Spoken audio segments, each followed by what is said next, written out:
Okay, there we go. I think we got it. Try refreshing. Try refreshing now. I am. And we are live. Okay, Yeah, awesome. we're live. Awesome. We prematurely went live and we were talking for a minute, but that's okay. Hiccups will happen. Yeah, Okay, we're this is the still trying to Brothers in iron them Arms out. Gamecast.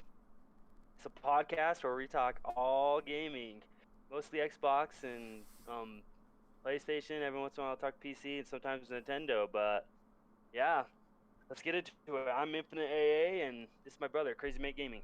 I'm Crazy Mate. Let's got some great topics, great things to talk about. I'll just let you take care of it. Let you take over, bro. What's your topic? Well, we're talking about the countdown to NexGen first. Let's get hyped for NexGen. So Heck yeah, there dude. I is am hyped. 19 days. 19 days, 3 hours, 40 minutes, 41 seconds until the Xbox Series X November 10th launches at midnight. There's 21 days, 3 hours, 40 minutes, and 33 seconds until the PS5 launches. Yeah, boy.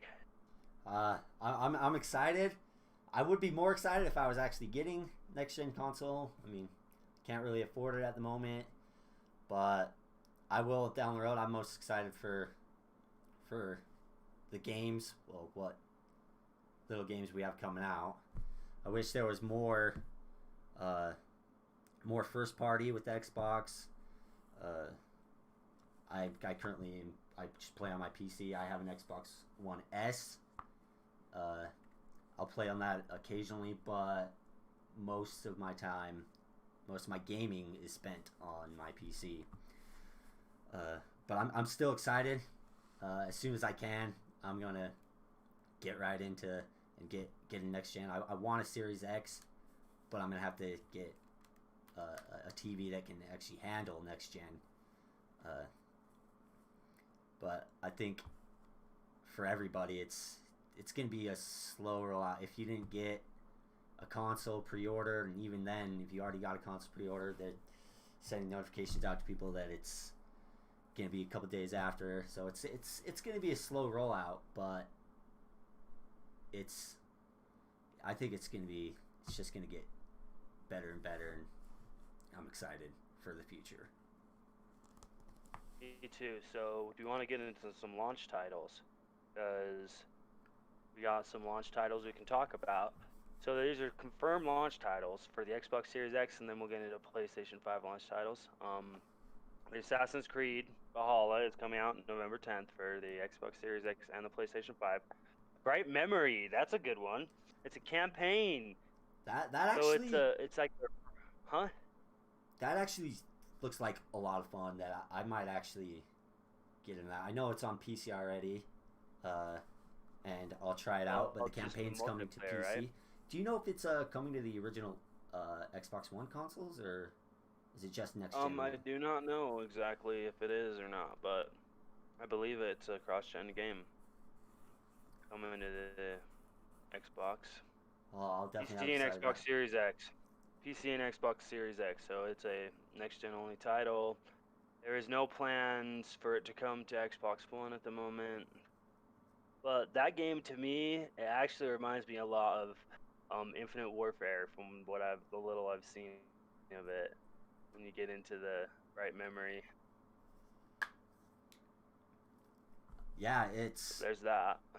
it looks really good, and for a one person, one developer developing it, I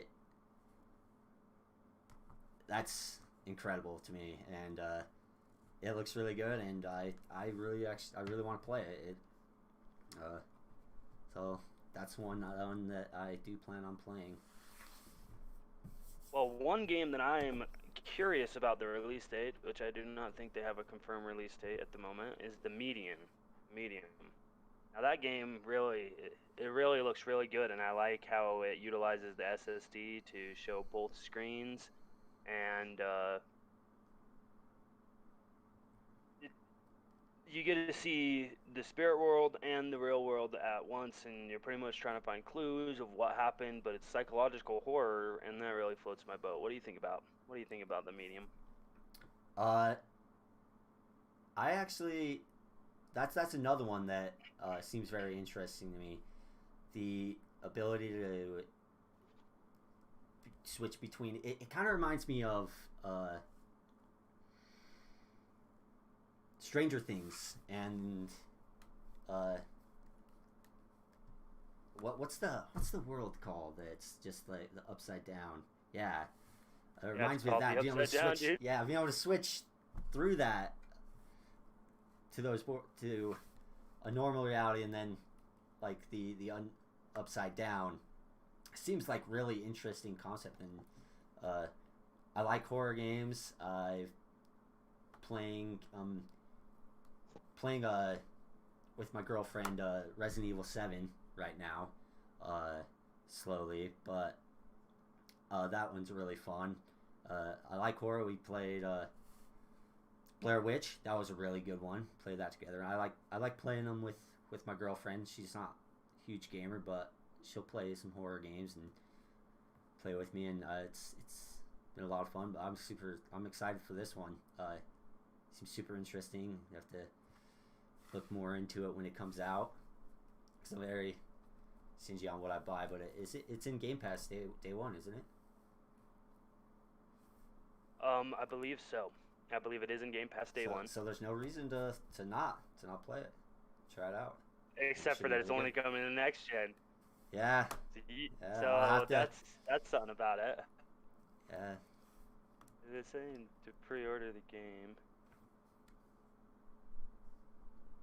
I think it might come out in December, to be honest. December? Well, But yes, it is part of Game Pass. Trying to save up and try to save it. Do what I can to jump into next gen, but it's gonna be probably later next year till I can, even because it's difficult to even find consoles. So I think it's gonna be difficult to even get a console at launch. I know that retailers are gonna have some available. They should, but especially where we live, it's gonna be tough. But honestly, I'm fine with what I've got right now. Yeah, you got the PC and the Xbox One S. So with me, I did snag a pre-order for the Xbox Series S, because I'm gonna wait for the Xbox Series X until Halo Infinite comes out. Try to see if I can't snag a special edition Halo Infinite console, Xbox Series X. But I'm excited to play the Medium on my Series S, because I'm going to play that as soon as it comes out, because that looks really, really good. Which I believe it comes out at the beginning of December. Yeah. Yeah, definitely You're have quiet, to... bro. You've been quiet on and off. So is my volume like low or what? What's going on? It's the very beginning of the intro when you start talking. A lot of times it's low, then it heightens up to normal volume, but when you first start talking, it's low. Oh, okay. Is it hard? Like, okay, I gotta project my voice. I gotta get into this. I'm not used to talking like this, but let's see if I can fix that in OBS real quick. Yeah. Just bump that up or something. Yeah, I've got a lot of background, my fan and stuff. I just don't want it interfering with other things. Let's see if that helps. I just tweaked it. So. Alright, so I did see the PlayStation 5 UI recently, and there's some interesting things about it, and we can do some comparisons to the Xbox Series UI, which, as far as we know from it, it's just going to be slightly tweaked from what we already have, and they've been changing it and updating it, every once in a while anyways, so it's not going to be too far from what we already have on the Xbox One, so let's not dive too much into the Xbox Series UI, but PlayStation 5 UI has been revealed. PlayStation did a video, and one unique feature is a control center. When you're in a game, you can open it up, and it reminds me, because Xbox kind of has its own control center to actually be able to pop open the home screen, Yeah, press the the side button, menu on the side, and you can go to your friends list and all this other stuff and stay in the game. This one has tiles at the bottom, and it shows activities, and it shows what your friends are doing, and you follow whatever you're following, what type of games you're following. So one thing I actually do want to point out is that actually what I kind of thought was a little weird was that they have an ability to, it's like a help feature. You're in a game, you pop up in the game, and you click the activities, and there's like a help feature, help you figure out how to do what you're doing. But you only get to use that instead without having to go on the internet, like externally with your phone or a computer.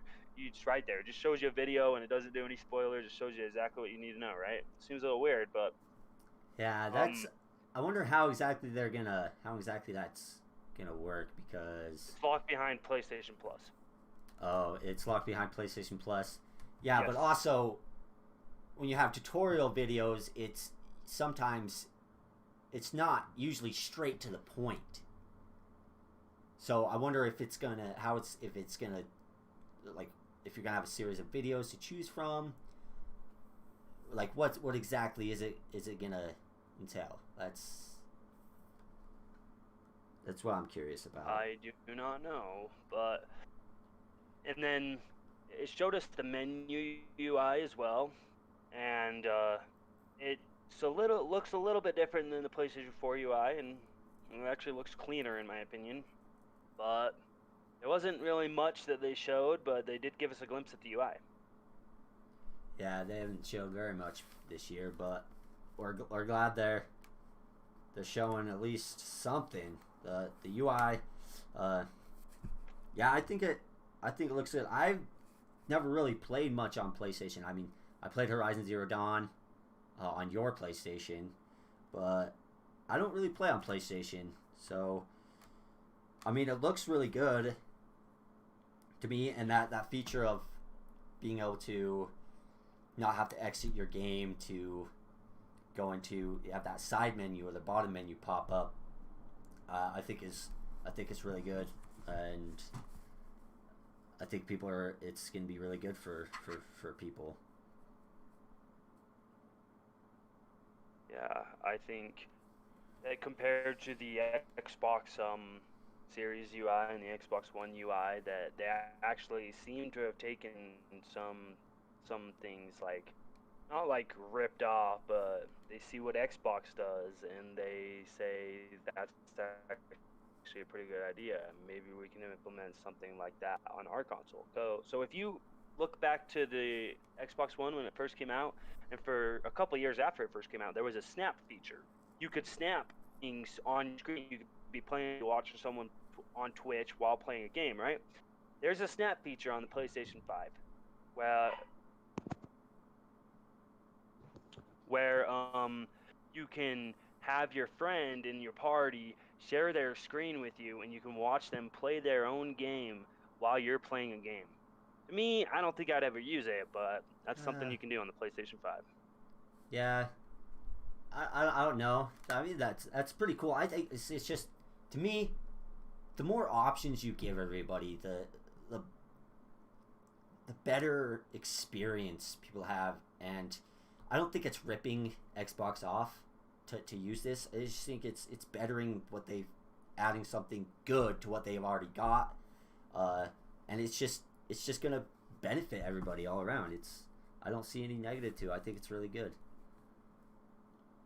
I don't think there's negative in it, but I also think it might not be as popular as they think. Like, Xbox thought the snap feature was going to be more popular than it was, but it actually, when they took away the snap feature, it actually sped up the UI. So we have SSDs now, and we got more, video RAM and more storage, and we got CPUs are better. To me, I'm talking about. I'm not talking about the snap feature. I'm talking about how you don't have to exit a game, and it just you get all your friends listed. You get that side pop-up view menu. You get the bottom menu or the side menu on Xbox. I'm surprised they didn't do that sooner, and I'm just glad people are getting that all around. But as of the snap feature, I don't really see it as a big deal.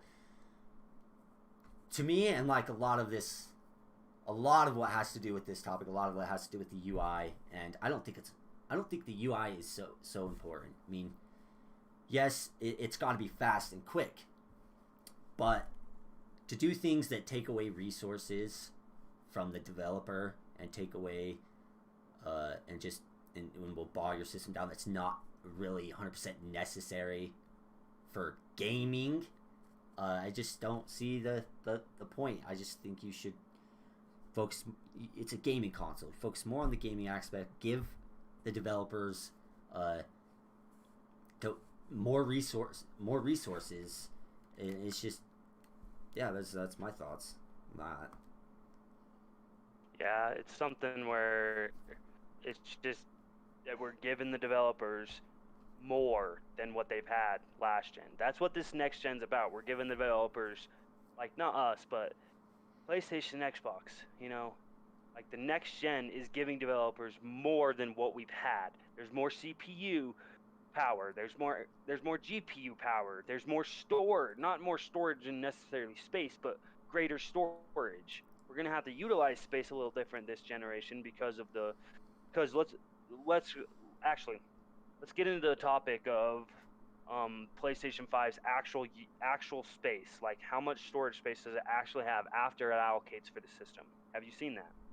I can't quite remember. You start low still. You start low still when you talk. Yeah, I'm still low. Only when you first talk. It's only when you first talk. Yeah. Okay.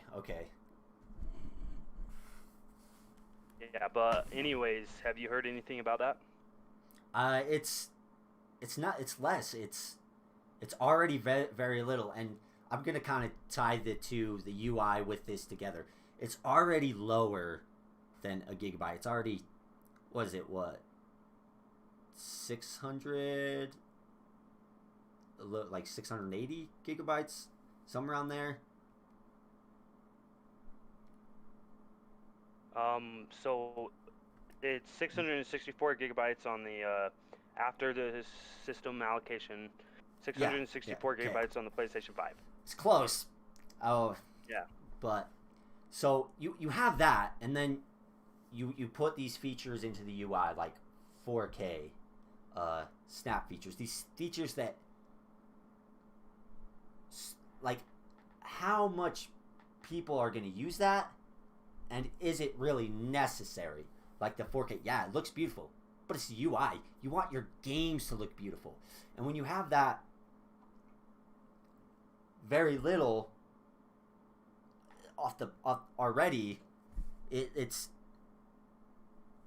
I just don't think it's necessary. You want that much data. I mean, to me, there's you should just get an external hard drive, and it should be pretty fast and easy to transfer it from your SSD to the external, and so on and so forth. But yeah, it's still better to have more, and especially since with next gen consoles and with technology just getting better and better, these games, you see them, they're bigger and bigger, so you want the most space, and these SSDs are expensive. They are expensive, and they are. I'm so grateful that next gens haven't getting an SSD in it, because I have an SSD in my PC, and it's so fast. I load up games that in for the Outer Worlds, for instance, it's 10 seconds. I have it on my SSD. It's less than 10 seconds, and I'm in the game. It's about 10 seconds. It doesn't take very long. They're definitely faster. So let's get into the SSDs, and let's compare Xbox Series X and PlayStation 5 SSDs. And we don't know the exact allocation of the Series S yet. We know that it says it has a 512 gigabyte. But we don't know what it's going to be after the system allocation. So how much does the Series X SSD allocations come to? How much actual space you can have. 812? 812 gigabytes after the system allocation. Yeah, that's 812 gigabytes.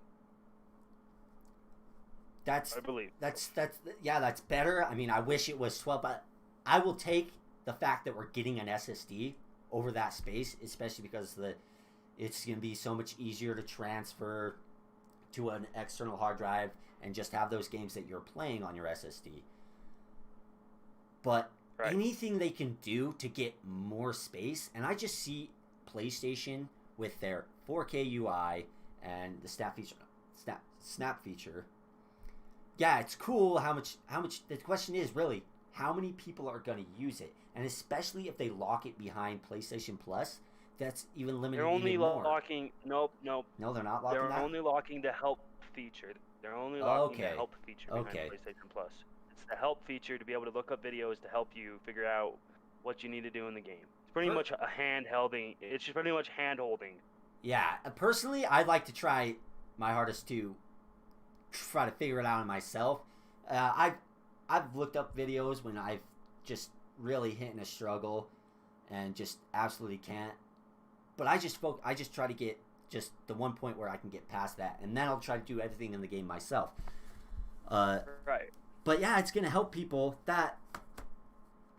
But just my point is, anything that can help give more space.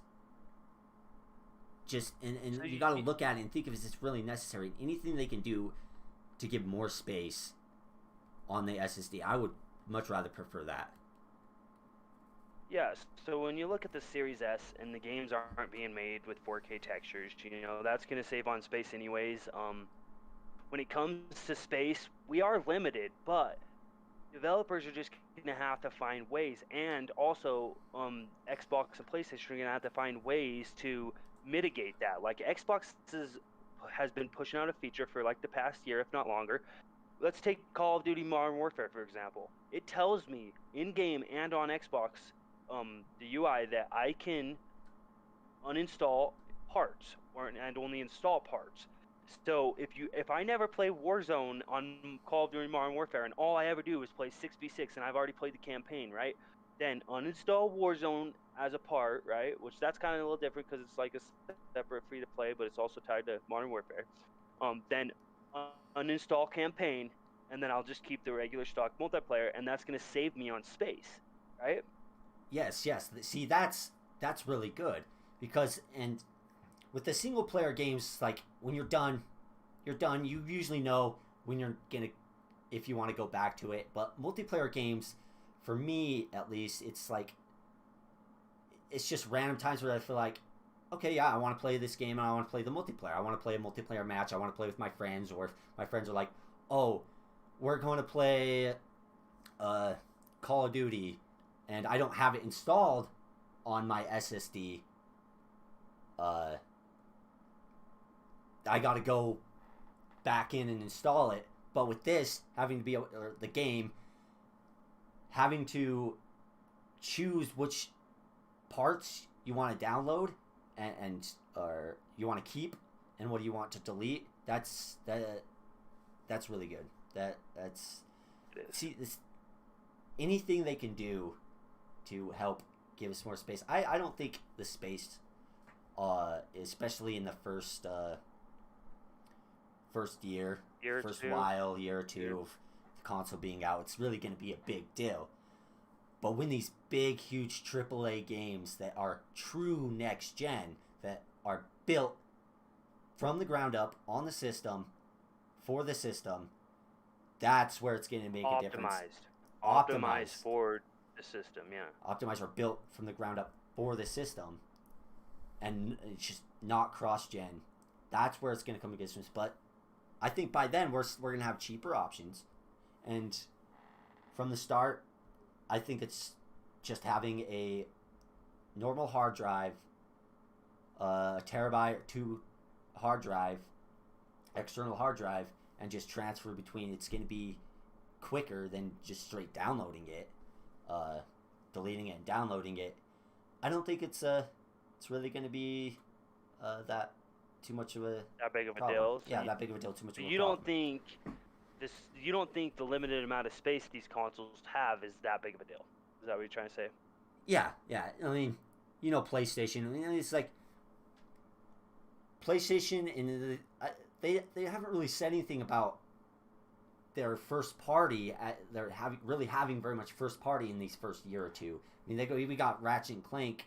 Do we even know when that's coming out? Is that coming out within the first year, or 6 months, or is it launch window? Well, I believe they've stated for Ratchet and Clank it's a launch window game. So the speculation is spring of next year.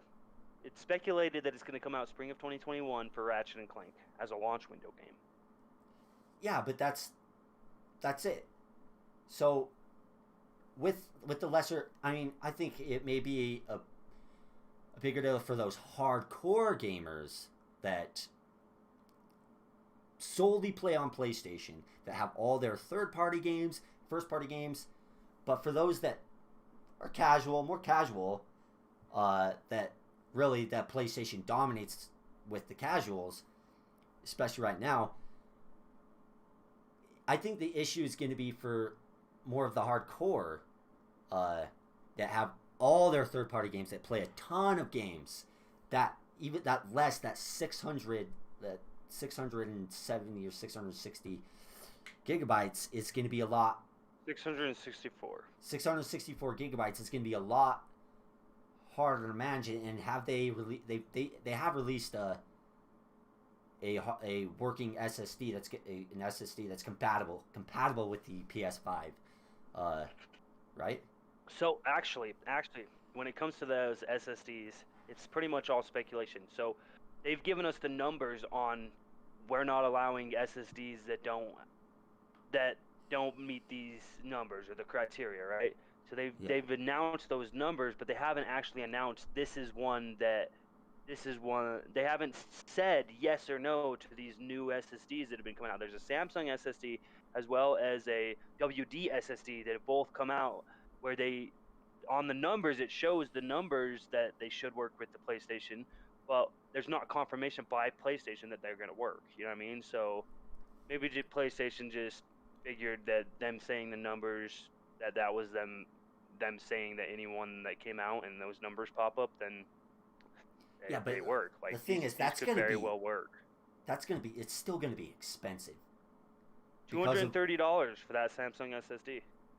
Yeah, they're expensive, and those that are willing to pay for it, yeah, is an external hard drive still able to just be hooked up and, like the Xbox Series X and S, transfer between the two very quicker than downloading it, would you say? Well, there is still support for an external hard drive, a 3.1 USB Type A. There's still support on the PlayStation 5 for that. Now, I'm pretty sure it's going to work very similar to the way the Xbox Series X and S does, where you got the external drive and you're just transferring over. It's not going to be... It still takes time to transfer games over to the SSD and back and forth, from the hard drive to the SSD to the hard drive from the SSD. It still takes it's not near as long as it takes to download it and install, but I think there was a chart with Assassin's Creed Odyssey taking 10 minutes or something to transfer over, and then it took 15. So if you're transferring to the SSD, it's faster. I mean, if you're transferring to the SSD, I think it's a little bit slower than transferring from the SSD or something like that, because... Yeah. But it's still it's still an option and something that we're just going to have to do, because, Yeah, but like I said, the only real issue I see is with the PlayStation-centric hardcore gamers that have all their third-party games on that console. That little amount of space, I think could be a problem. But for the majority of casuals, not so much, that just don't really buy very much games. Not so much, but we'll manage. I'm just glad we got SSDs. For whatever it takes to deal with, I will deal with that. Just because for an SSD, it's a massive leap. and I'm super happy and excited for that. I'm very, very happy about the SSDs being in these consoles, and especially these Series S. People talk about, oh, it's only 512 gigabytes before the system allocation. People keep talking about that, but the fact that there's even an SSD in a $300 console is amazing to me. That's insane. Or even a $500 console. See, the Series You need to X. articulate on the beginning of your conversation because you're like cutting in the beginning of the conversation or something. Okay, sorry. Yes. Yes, the SSDs, the fact that we've got $300 console and a $500 console that are more powerful than my $1,500 PC, that's why I'm getting a Series X. That's why I want a Series X. Of course, I got to get a TV that's going to be capable to actually give me the next gen experience, but it's going to be so worth it. And it's just, I think it's going to bring more people into the gaming console space. Bring more people into gaming. So, like, I am going to get a new TV. It's pretty much necessary for next gen if you want to get the full experience, you need a new TV. And these TVs aren't cheap. Okay, I was looking up a TV, a CX9 or something. It's an OLED, right? LG. I was looking it up, and it's 4K, 120 frames per second, HDMI 2.1. But you need 2.1 to get 4K and 120 frames, right? You have to have 2.1 to get both that. Yeah. If you only have 2.0, you're either stuck at 1080p 120 frames or 1440p 120 frames, and that's if that TV is capable of 120 frames, right? Yeah, you gotta have 120 so hertz. If you want to get the full, you gotta have 120 hertz TV 120 hertz more. TV, yes, or 144. But that's in monitors. TVs right now, they're just starting to release 120 hertz TVs in the past year or two, right? So 120 hertz TVs, like, that costs $2,000, by the way. I mean, oh, I know, that's a lot of money. I've looked, and it's it's not cheap, and that's why I haven't gotten one yet, and that's why it's like, yes, I want a Series X. I would prefer a Series X because maybe I could buy a Series S, and then later on the line I may do that. Get a Series S first, and later on the line trade it in and get a Series X. But for me, I got to get a TV that's capable of next gen first. So let's think about this. Xbox Series S is for the casuals, right? The casuals aren't going to spend $2,000 on a TV, but they don't need a 4K TV to play these games. They don't even need to play in 120 frames per second. There's a couple things you're going to get out of these consoles no matter what, right? It doesn't matter whether or not you have a TV. There's still certain things you'll get out of the consoles, and one of that is the SSD. You're going to take advantage of that SSD whether or not, Yeah. whether or not you have a TV that is 120 hertz and 4K or 1440p, capable. Yeah, the hardware alone is going to be a massive leap. But to me, I don't want to get a TV, a cheap TV. I would rather save up for a nice TV that can give me that next gen, that's compatible with the next gen hardware, and then go on from there. That's just me personally. Right. I'm going to get the Series S, and then I'm going to look into a TV after I get the Series S, but oh well. I'm going to take advantage of that the CPU for one. I'm going to play PUBG. That's a game I want to try on the Series S because it's okay if I'm only playing in 1440p upscaled to 4K on my 4K TV. I'm going to be playing hopefully in 60 frames per second instead of 30, right? Which is what my Xbox One X does on PUBG. And my textures are going to load a lot quicker because the CPU, right? As well as games, I'm going to get into games a lot quicker because the SSD. So even without a TV, which you want the full Yes. experience. You Yes, want that is 120 true. frames per second. You want that on Dirt 5. You want that on Halo I'm Infinite, not which I want talking that about on Halo 120. 120 frames is like, that's icing on the cake. That is, if you can get that, that is incredible. 60 frames as a standard, though, is what I want. 60 frames at least, because as playing on PC, that I'm very capable of constantly getting 60 frames in my games. Well, most of my games. Having that leap, but also you touched on the load times, and see, I was playing. I got Assassin's Creed Odyssey from my brother, from Brian, from for your birthday, for Christmas, for my birthday, Christmas, and it's so, the load times. It's hard to really get into it and get immersed with the load times, because like I die a lot. I want to try to beat it on a harder difficulty. Harder difficulty. Get those achievements. I like getting achievements, but the load times, it just drags you down, and that I'm with the next gen. I will jump into that. Yeah, we have Valhalla coming, but I still want to play Odyssey. I was having fun with what I was doing, but the load times is what really turned me off.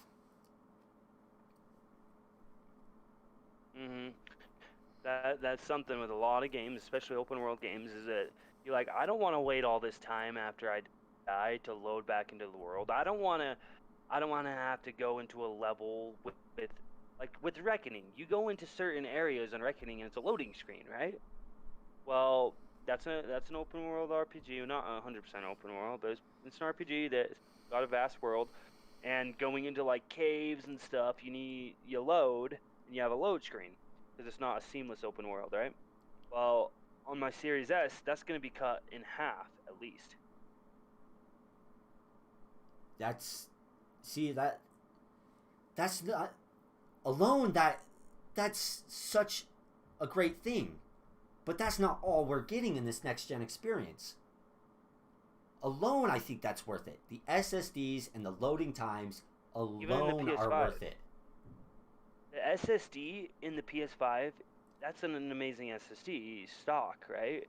We'll see how it compares once the architecture, like when things are optimized for the architecture, either the Kraken architecture for the PS5 or the Velocity architecture for the Series X. We'll see how that works. But the PlayStation 5, you're going to be playing Spider-Man Miles Morales, and it's going to load so much quicker, right? You're going to be able to suspend games, like on the Series S and the Series X. You're going to be able to quick launch all your games with that feature they have. Is it the quick play feature or whatever? Yes. See, that's why alone, that's part of the next gen experience for a lot of people that have never experienced that have never played, had an SSD and played on an SSD. It's more immersive, and that's what Phil Spencer gets into. That's just a part of it. The more immersive. Load times, less load times, because let's be honest, a loading screen takes you out of the experience. You sit down, you get on your phone, and you do something. Only 2 minutes. You get on your phone, you go cook a freaking quesadilla or something, right? Yeah. Let me go while this 5-minute load screen and go down and get a snack. Yeah, you go into your kitchen, you get a snack, and it's just like, you get back and you're like, wow, I'm still loading. You're not immersed in the game. Yeah, you're not immersed in the game as much. So here's my thought process when it comes to backwards compatibility, cross-gen, and and next-gen games. I'm not even talking about forward compatibility. So certain games are going to need to be on the SSD because that's taking full advantage of the game. And even they're saying certain games on the Series S and the Series X are unplayable without an SSD, and they say that about PlayStation 5 too. Okay, so I've got a question there then. Like, go ahead. So if you can only play them on an SSD, you could still transfer them to a hard drive and then transfer them back when you want to play it. Okay, yeah. See, yes. So they'll be transferred to the hard drive, but you'll not be able to be launched off the hard drive, right? So like, but what I'm trying to say is mainly it's gonna make most sense to have your older games that already load fine. Certain games of the last gen, like any battle royale game, I want on an SSD because the loading is gonna be way better, right? But launching Call of Duty, launching like World War II or Infinite Warfare or Black Ops 3 or Advanced Warfare, why would I? It doesn't make much sense to move it over to the SSD. Yes and when no. They load fast Most multiplayer games you're gonna want on the SSD. Like, for instance, there's a massive. I play Rainbow Six Siege with a lot of my friends, and we always make fun of those people that just sit there and load because we can tell they don't have an SSD. Their game's not on the SSD. You load a lot quicker in the game, and it's if you're playing waiting on a yes. There's a disparity there. But when you with this next gen console, if it's still gonna matter. If somebody has that game on an SSD, they will be loading into the game faster than you, and then you're gonna be waiting. They're gonna be waiting on you, or you're gonna be waiting on them. Vice versa, depending on who doesn't have it on their SSD and who does. That's what makes the difference. Still, let's take Infinite Warfare for example. It's a game that was made for this gen, right? It doesn't even have a last gen port like Black Ops 3 did, right? It was made for this gen. They're not going to enhance it for next gen. Like, it would be a backwards compatible title, sure. But if I go on multiplayer with an SSD on a game that was made for console, where there's not crossplay enabled, right? It's made for console. Yes. You're going to be waiting no matter what. There's no point in transferring over my SSD. I'm going to be waiting for these people because they're playing on current gen console. They're playing on the 8th gen consoles without an SSD. That is true. See what I mean? When you're playing a PC game and you make fun and you laugh about the kids who can't load in quick enough because you have an SSD and they have a hard drive, that's a little bit different because you're playing, and whether it's crossplay or only playable with other people on PC, right? This is a game that's not crossplay. Is only backwards compatible, right? That most people are not going to be playing on their next gen consoles. They're going to be playing on their old consoles. I mean, yes, well, that makes sense. Yeah, but I just think any multiplayer game I would prefer to have it on my You go robotic SSD. for a minute too. Yeah, you kind of done that a little bit, but I don't. That's kind of Discord. I don't really know how to. You've been going robotic a little bit. Yeah, I don't know about me. If I'm going robotic, let me know. But you were botting a little bit.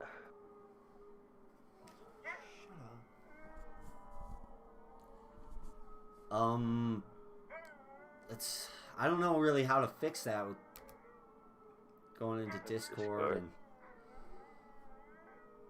I don't know. Well, it says my voice connection's good, so I don't know. I don't really know what the issue is there with that. Maybe it's just the latency on YouTube. Maybe. It says I'm good. Nope, it says I'm poor. Yeah. Ugh. The dogs are howling. It's annoying. Well, let's try to go through this and it's weird. Something, Unless it's like so bad that it's unbearable. Is it constant or what? No, it's not constant. It's just every once in a while. It's not a constant thing happening. So, can you hear me still? I can hear you. Okay. So, what do you have CrazyMateGameing watching it? Yeah. Yeah. What about BI Gamecast? Is that channel watching it, or no? I don't think so. That one's broadcasting it. Anyways, okay. Let's get back to the topics. We could talk about. Let's get in. I think we touched on that. Halo the UI. I want to talk about should Halo Infinite Halo ship in Infinite parts. ship in parts? So Well, you go first. let's start. I'll start with this. My opinion is a fat no. No. And I'll give you some reasons, my reasons why. That a lot of people that like both. I mean, there are some that only play the single player, and there's some that only play the multiplayer. But personally, I think it's safe to say that a lot of people like to play both, and then they'll go into they'll start with the single player, and then they'll finish that, and then they'll go into the multiplayer and all that. But with those, even with those that don't play the multiplayer, that just play the single player, and they're like, I don't really care for multiplayer. I don't like playing with a ton of people. I'm not good at multiplayer. You know, they're gonna feel left out. They're like, oh well, they're just like, yeah, I'm gonna wait. But also, if they ship the multiplayer in parts and it's not up to par with what people think, that they're not even gonna give the single player a chance. They're like, oh well, this is garbage, and they're not. When the multiplayer finally rolls out, when the single player finally rolls out, they're just gonna discard it, and you're like, nah, Halo Infinite, and I tried the multiplayer, it's crap. But it also mainly it's always come with the multiplayer and the single player together. It's always, if you want to devalue Halo more than kind of what has already happened, go ahead. It's gonna devalue it more. Shipping parts, and I know they're having a free-to-play mode, but personally, I think if anything, if the multiplayer is ready, release a beta, let people play it, and then fine-tune it to where when the single player finally comes out, then there is no doubt that multiplayer is going to be excellent. I know they can do it. They can do it on both ends. With Halo 4, they had a really good single player campaign. They had a really good story. And with Halo 5, they had a really good multiplayer. Personally, I liked the multiplayer of Halo 4. I actually enjoyed it. But they can do it, and if the multiplayer is ready, put it in a beta, let people test it, try it, and play it, and then tweak it and fine-tune it to where there is no doubt that it is excellent. And that's my main point on why I think they shouldn't. Well, here's what I think, honestly. I think that, like you said, it would devalue the game. I don't think they should be releasing it in parts. There's some key points I want to get out there, too.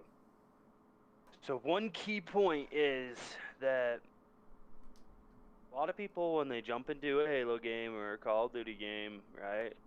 Not everyone, but a lot of people, they're like, well, let me play the campaign first, then I'll jump into the multiplayer. You know, I want to see what the game's about first. I want to see what the game's about. I want to see what the mechanics are like. I want to see what the weapons are like, right? I'm going to play the campaign, whether it be on easy, normal, hard, veteran, whatever. Like, just, then they're going to jump into the multiplayer. They're going to feel more confident. Then they're going to want to play the multiplayer more. And maybe they'll go back to campaign for, like, challenges or achievements or whatever, trophies, whatever it is. That's a very good point. That is a very good point. The campaign kind of uses it as a guide or a tutorial to get you used to the game mechanics and the feel of the game, and it's used sometimes it's used of if I'm gonna like the game or not, because it's like I don't like the single player. Some people were like, I'm not even gonna try the multiplayer. Right. I mean, I'm not saying it couldn't work. If you have the free-to-play aspect on the multiplayer, right? If every mode on multiplayer is free-to-play, and your campaign is big and bombastic, it's a 30-hour romp, and you make them pay for that. And if it's good quality, you know, if you don't have Craig freaking textures, if it's good quality, but I Craig, guess you dude, release that it's first, Craig. and people wait for the free-to-play multiplayer, I guess. But the thing is, I want a full package. Like, I know that the multiplayer is at least partially free, right? I know that there's multiplayer modes that are free to play, right?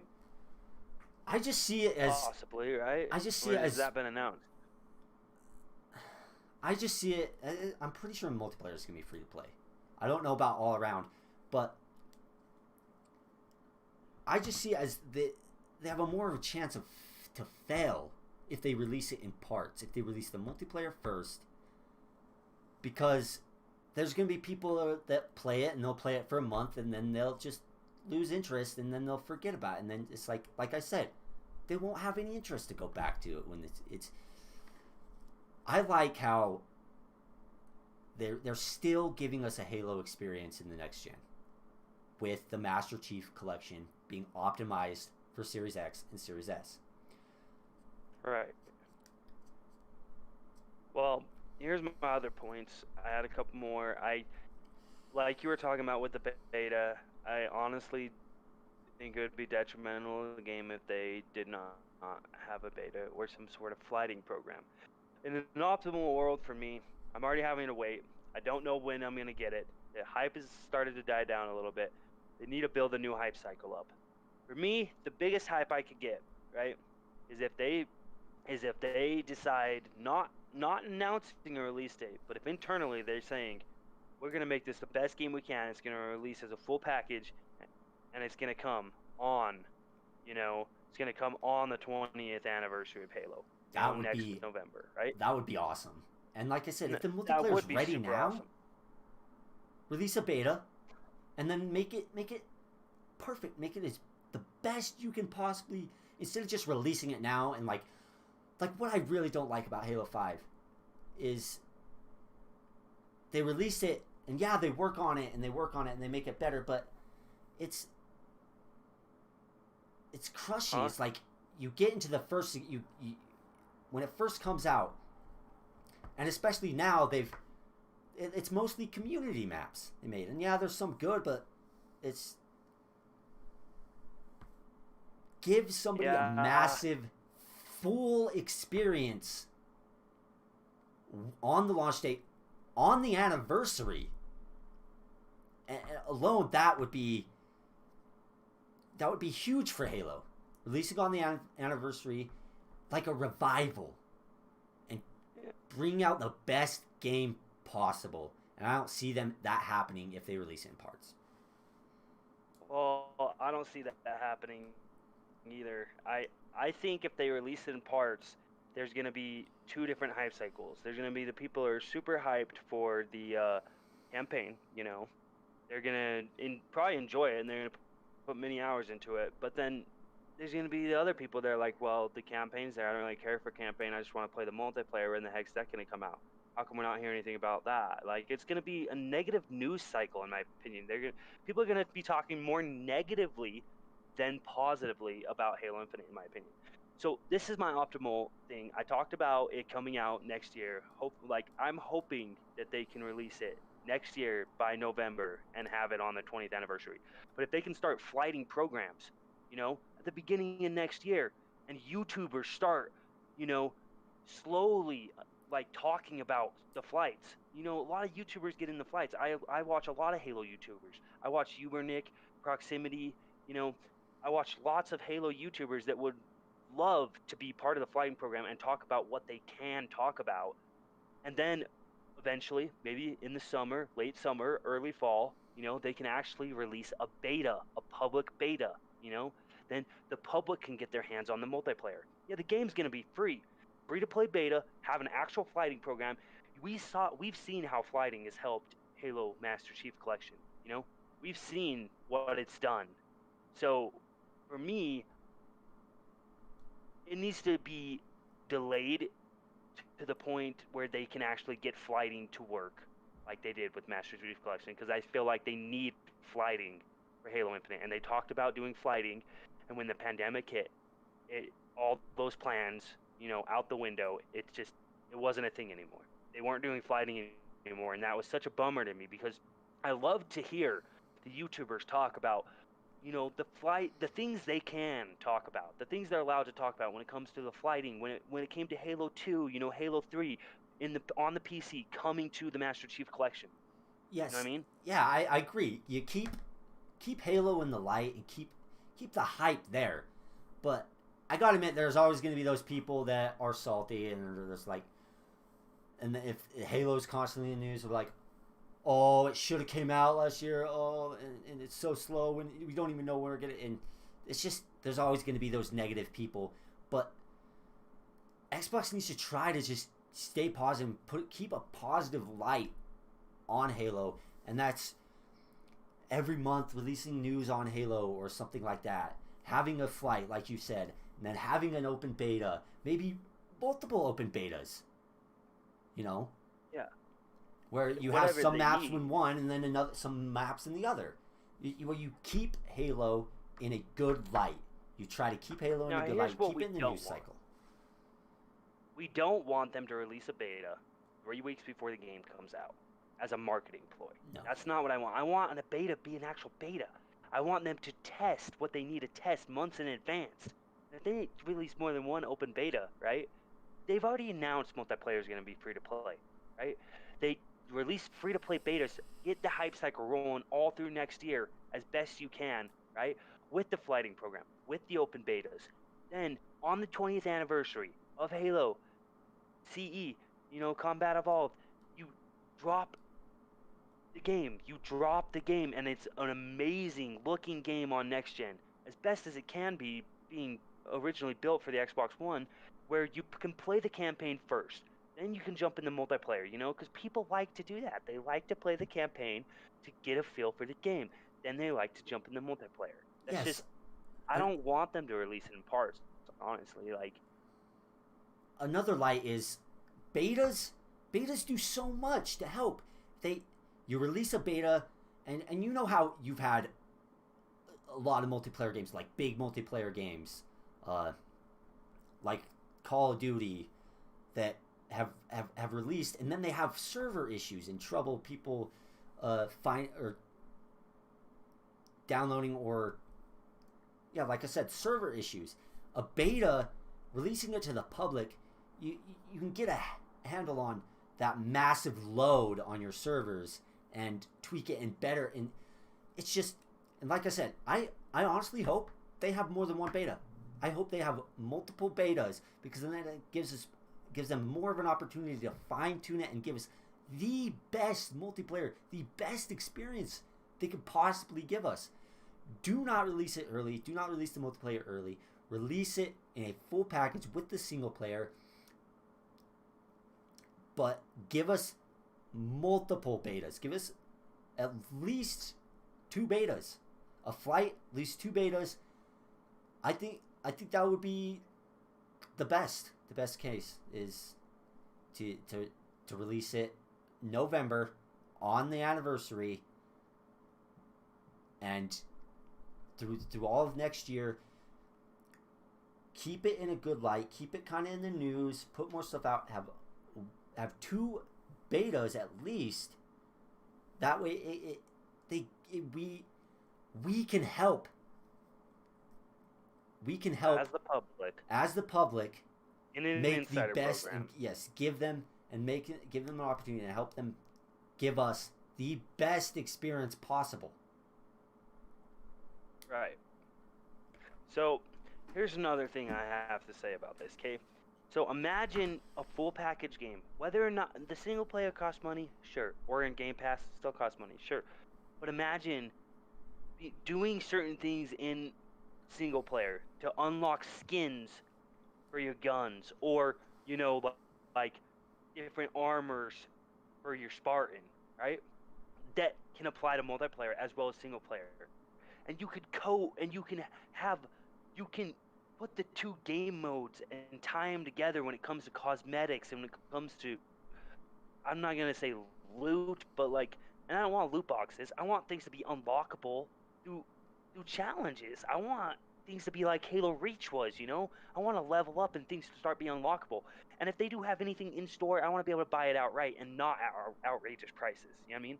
Yeah, yeah, and cosmetics only in store, because Yeah, and even well, then it's yeah, like, even then Halo's I never would been bad. much rather have them focus more on playing the game to get these cosmetics or these in-game prizes. Actually playing the game and rewarding people for playing the game rather than buying things outright. And honestly, I think that if they did that, it would help them a lot more because of Game Pass and their analytics. They like high numbers.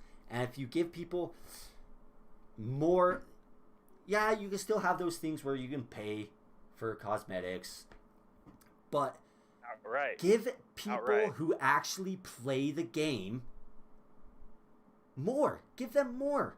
Yeah, exactly. So here's an issue I have with a lot of games. Okay, so even in Modern Warfare 2019, you can buy everything outright, right? You don't. There's no loot boxes in that game. I think it's awesome. But the thing is, there's such outrageous prices for just some costumes and some gun skins and some reticles. You know what I mean? It's such outrageous prices for those things. It's like, okay, well, we're not using loot boxes, but you gotta, if you want to pick what you get, you gotta pay us $20 for a costume. You know? Just like It's Fortnite. to Yeah. me, that's an outrageous price.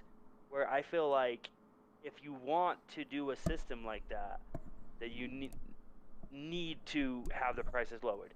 Or take Infinite Warfare, Call of Duty Infinite Warfare, for example. I play that game quite a bit, and I have still yet to unlock everything. And I probably never will because it's all RNG. You get duplicates through loot boxes constantly in that game. And all it gives you is a teeny bit of salvage every duplicate you get in a loot box, and you can craft some items. But then all Mark II variants are stuck in loot boxes, and those Mark II variants give you extra gun XP for leveling up your guns. Yeah, like I said, give people who actually reward people who play the game and play often, and especially with Game Pass. And like like I said, Xbox and Microsoft, they like analytics, they like numbers, hard numbers, Yes, and they do. I really think that if they focus more on rewarding people for playing the game, they're actually going to keep coming back. There's going to be more people playing, and it's going to be better for them all around. Yes, you can still make the money on the side with a little bit, but give the better, the bigger, the more the rewards. Reward the players, reward people for playing, not just because they have cash to burn. Right. That's definitely what we don't want that. We don't want people to be rewarded just for cash to burn. So in Halo, for the most part, there's not been pay to win for the most part. And people can say Warzone's pay to win. That's a social game mode. It's not really a big deal. Like there's no rank in that, and it's not the main bread and butter. You know, the arena play that Halo has been in the past, right? It's a bigger game mode, and it's still, yeah, it is a little bit pay to win. I can get some Norn Fangs out of some rec packages. You know what I mean? If I just spend a bunch of money and unlock the Norn Fang because I just bought the game and I just spent a bunch of money on rec packs and finally unlocked the Norn Fang, and now I'm using all the Norn Fangs I can get through these recs just to shoot people really quick with the sniper rifle. But you can still get one-shot kills with a regular sniper rifle. You just gotta aim for the head, right? Yeah, yeah. I see. My opinion on that is they can keep that, but kind of make it a little more fair by, like I said, rewarding the players, rewarding them for playing. And yeah, they do it. They you get points, and then you can buy rec pats, but it's such a slow grind to do It that. is. For me, I actually spent Encourage people about to 200 bucks. play and not pay. I actually spent anywhere from 100 to 200 bucks on Halo 5 rec pack system, and it still took me a long time. I put a lot of hours in, and it's, I'll tell you what, Halo 5's rec pack system and unlocking everything through the rec pack system, not spending a penny, which I did spend a little bit, right? Is still a lot better than than Infinite Warfare, Call of Duty Infinite Warfare system, because there's no there is there's not duplicates per se in Halo 5. There is, but it's all on a rec system where you get to use these weapons. You know what I mean? Like, you Yeah, can only use see, these weapons if you have so many. yeah, and it's like I'm not so hard on the fact. I don't care if they have it and they use it and they kill me with it. For me, it's I want to have the opportunity to use it as well. I want to be able to use it. And when you have these rec packs and these weapons that are so rare and you don't get them, it's like, oh, I want to be able to use this weapon.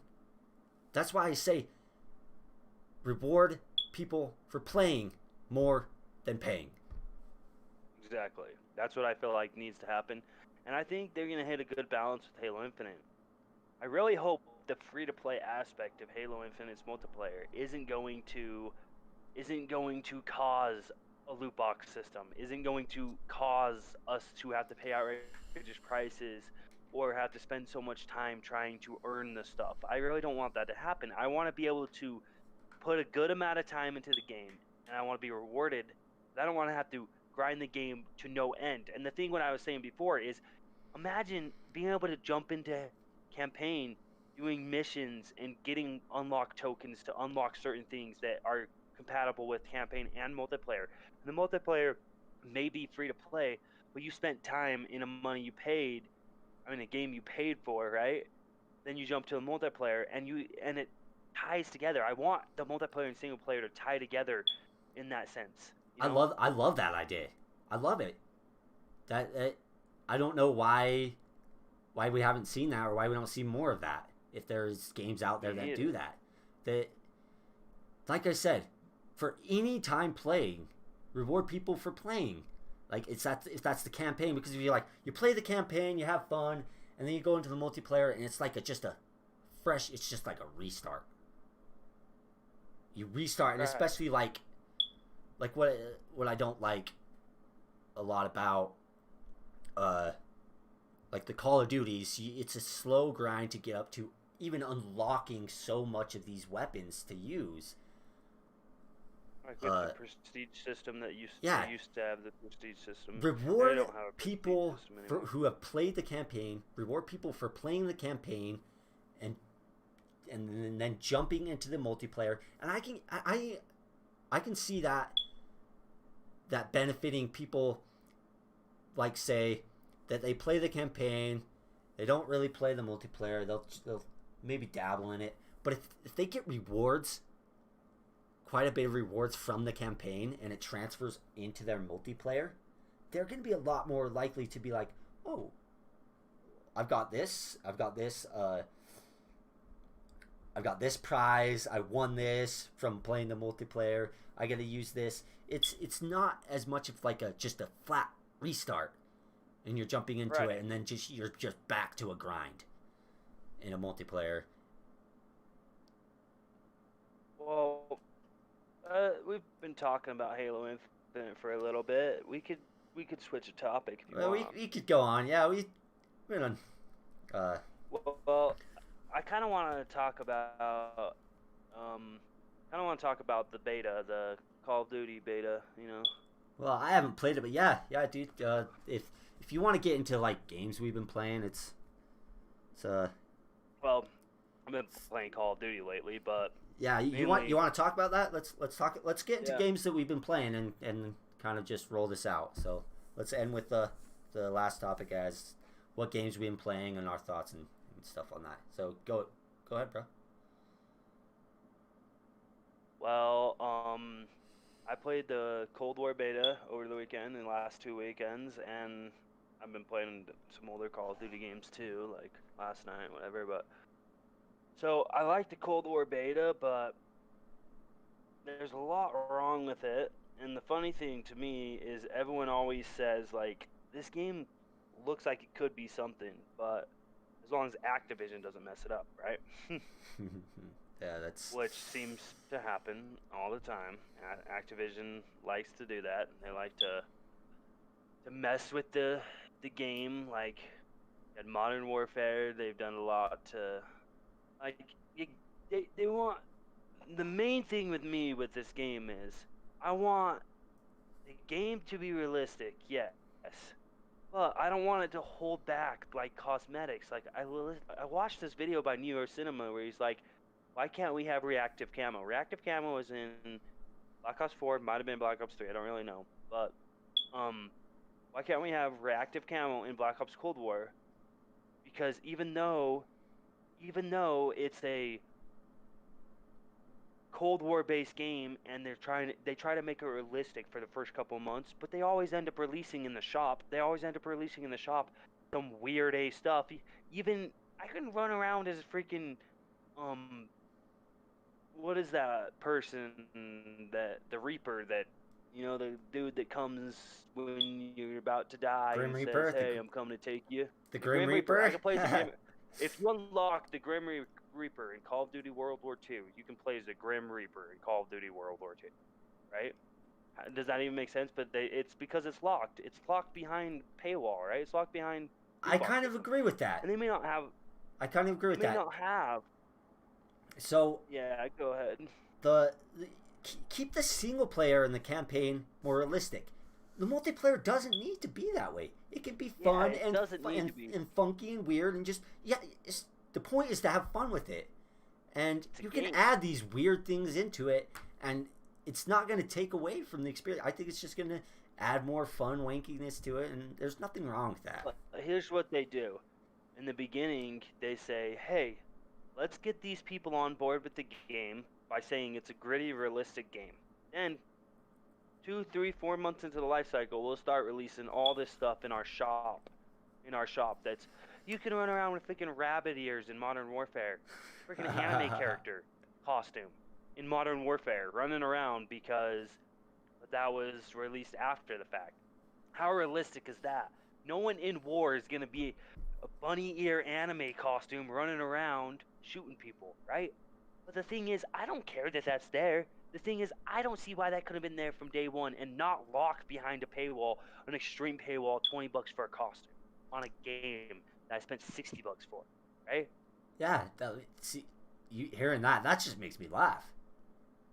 And the point of games is to have fun, and there's nothing wrong with making somebody laugh.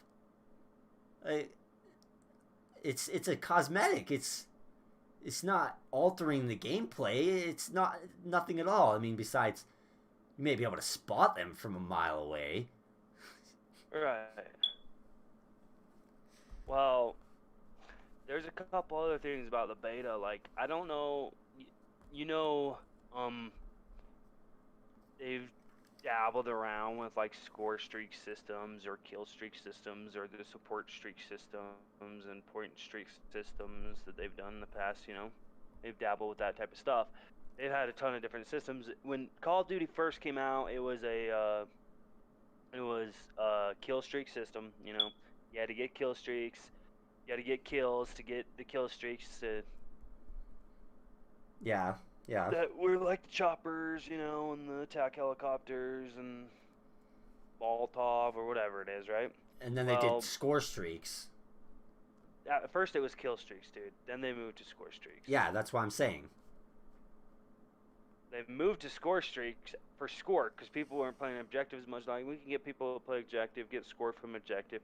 And they dabbled in point streaks as well with Modern Warfare 3 and Ghost. They dabble with some point streaks systems. Like, you had to get points. Like, if you captured a flag, you get 1 point or something like that, right? And they've done support streaks, and they did the death streaks or whatever, like the whole weird stuff. But the system they got now is totally turned on its head, right? They have a score streak system. It's a score streak system, but your score does not reset upon death. You keep earning these streaks, even if you die. Yeah, I don't like that. It takes the challenge away, and it's just like it's more hand holding in these games, and I don't like it. So the thing is, they've increased the score by a ton though. So it's like 1,000 score to get a UAV, right? And then it's like 5,000 score to get a chopper gunner, So they changed this system, and a lot of the pod community is not very happy, right? They're like, well, this system kind of sucks. So let's look at let's look at past games that have done this type of system. You got Call of Duty Infinite Warfare had this thing called persistence. It was a trait on one of the rigs that's called persistence, and it says you keep earning score towards your score streaks, but there was a caveat. But you can only earn them once, right? It doesn't reset upon death, but you can only earn each streak once per game. Once per game. Once per game. So they had another thing like this in Call of Duty World War II called requisitions. It was a basic training, still there, where your score again doesn't reset upon death, right? Yeah. You just keep earning it, but you only get to earn it once per game, right? Yeah. Well, in Call of Duty Black Ops Cold War, right? It's such a tongue twister. Call of Duty Black Ops Cold War. In that game, your score does not reset upon death at all. Is you it get still... a loop you get to loop your streaks too. You don't only earn them once per game. You get to loop them. Yeah. They have a cooldown time for each streak. It's weird. They have a cooldown. I think they should just go back to the normal way. Like, I can kind of I can see that happen. I can see them kind of, doing that once, and then or even like separating it from. You got score streaks and kill streaks. You got tiers. So there's the score streaks or whatever doesn't reset after death, but they're not as good as kill streaks. And yeah, I get what you mean. So that you can kind of like, because I can understand that, or it's like you're having a crappy game, or it's like you're just getting dominated, and it's like, or you're just about to get a kill streak, you're a 5 kill streak or a score streak, like just a UAV, and then you get killed or whatever, and then it just resets, and you're just in a slump, and then it turns out that the other team just keeps just dominating, and then they keep piling and racking on these kill streaks and these score streaks. I can see kind of still giving people rewards for score streaks and letting it carry over deaths, but separating it from kill streaks and rewarding the good players for getting a lot of kills, because I've been on both ends. It feels good to get a lot of kills and get those kill streaks. It feels like you've earned it. Right. Well, that's something with the Black Ops Cold War beta and Black Ops Cold War in general. I don't think they're going to really change that. They may tweak it. They have a cooldown timer so that, like, if you earn like a UAV, which they call like it like a spy plane or whatever. If you earn a UAV, then once your UAV's lifespan is over, you have to wait 90 seconds before you can start even earning score towards that again. A lot of these YouTubers and a lot of people in the COD community and on Reddit and stuff are saying, like, well, in the old system, if I got a 9 kill streak, I earned my UAV and I earned a war machine or whatever, right? Yeah. Then, which there is a war machine in Call of Duty Black Ops Cold War. Then I died, and the moment I get that next kill, I'm still earning towards another UAV or war machine. You know what I mean? But yeah. It's not the same because you earn the UAV in a war machine, right? And you die, right? But that doesn't matter. But you still have to wait that 90 seconds, or you don't die. But you still have to wait that 90 seconds in order to even start earning score towards that streak again for the loop. You know what I mean? Yeah, I don't know. I don't really play Call of Duty anymore, and there's reasons why. I mean, I get trying to change things up and make things different, but like I said, if they're gonna do any of that, kind of separate it. Still reward the good players, the players for getting kills and doing good. Reward people for doing good, but still kind of like have that tier system separating it from each other. Those two, the score streaks and the kill streaks. Right. Well, that's pretty much all I gotta say about the Black Ops Cold War beta, and the other games are old news, but The other I want to games you've wrap been it up. playing? Yeah, well, Yeah. Games, what have you been playing? I haven't been playing much. I tried to finish Outer Worlds and get into the outer and to push through Outer Worlds, Into but the DLC? it's just not really Grasping you my right game. It's now? not really pulling me in, grasping me. It's so maybe I'll come back to that later. I don't think so though. But So I've been what do you playing the not like about the Outer Worlds? so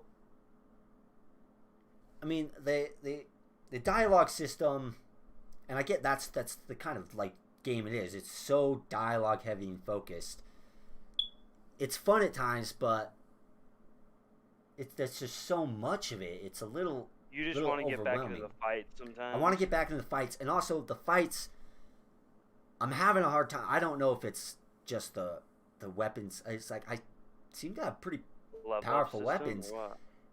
Either it's the level up system or the perks or the points that I put into my character that I've chosen the route to go to, the type of character I want. Right. But it just seems like I can't do the quests, the quest that I need to do because it's just I don't know. Maybe it's just I'm not good at it. It's just it seems so bullet spongy. The The enemies.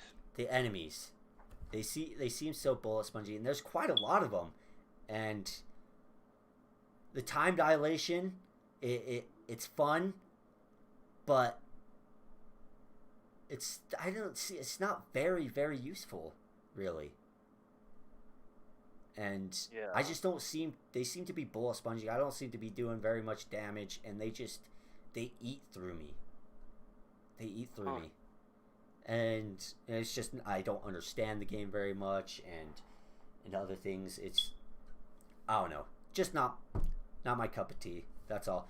But the game I've been playing and that I'm going to be streaming sometime this week or next week, maybe this weekend, is CrazyMateGameing. on CrazyMateGameing CrazyMateGaming. is the long dark. Long Dark. I really like that game. It's on Game Pass, and I own it on Steam, and I played it before, and I really love it.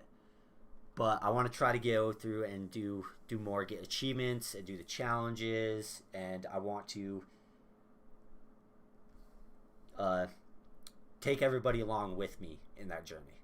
So I'm going to be jumping into that, streaming that. I've kind of been playing that, but of course there's my go-to, just simple brain dead. You know, when I just don't really want to think, I just want to relax. I play Civ 6. That's like my go-to relaxation game. I've been playing that, and then of course there's 7 Days to Die. I've been playing a little bit of that too. But that's really it. But mainly I'm focusing right now on The Long Dark, and I want to stream that and take the community and take people along with me in that journey. So I'll be doing that. Awesome. But that's it. Yeah, I've just been playing Call of Duty, but we already talked about that. So yeah, that's what we've been playing lately, and we're just pretty much waiting for NexGen to come. NexGen countdown. Let's check the other countdown. games, NexGen games.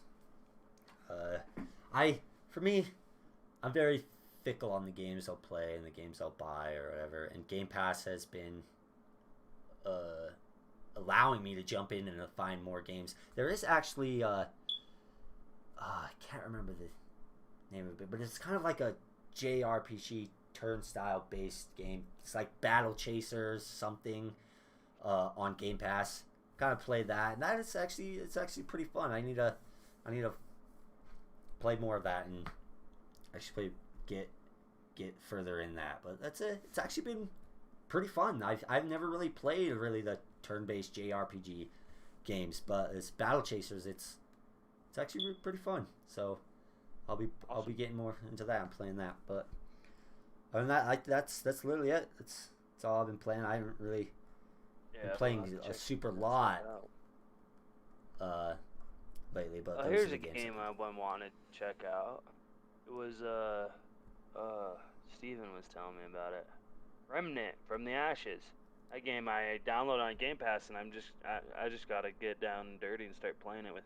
I played a little bit of it on Saturday night with my friends, but Steven and my friends, but yeah, that's something that I've been wanting to play. So, all right. Yeah, well, wrap it up, and thanks everyone for tuning in, watching on the replay. Or if you, what were you saying? Watching? No, I'm just basically same thing. Well, we're working on getting the Brothers in Arms Twitter account, so be keep an eye for that. It should be coming soon. But like I said, for me, got CrazyMateGameing on YouTube. It's a YouTube channel. Personally, I don't have a Twitter account. It's very toxic. I like to stay away from that, but follow me, subscribe, CrazyMateGameing on YouTube. For me, that's really it. Yeah. I'm infiniteAA and infiniteAA Gaming on YouTube, or also you could follow infiniteAA at infiniteAA117 on Twitter. So that's what I got going on for my social media. I got the YouTube channel, which is growing. But this is a work in progress. A work in progress podcast. Yeah, work in progress. It's a work in progress podcast. If you right here. If you liked what we were saying, what we were talking about, leave a like, subscribe. It's just more, there's gonna be more down the line, more to come. Every Wednesday, 7 o'clock. On the BIA Gamecast. On the BIA Gamecast channel, this channel. Subscribe, notification bell, and leave a like. We much appreciate it. And we'll see you guys. Thank you for tuning in or on the replay. Yeah. All right.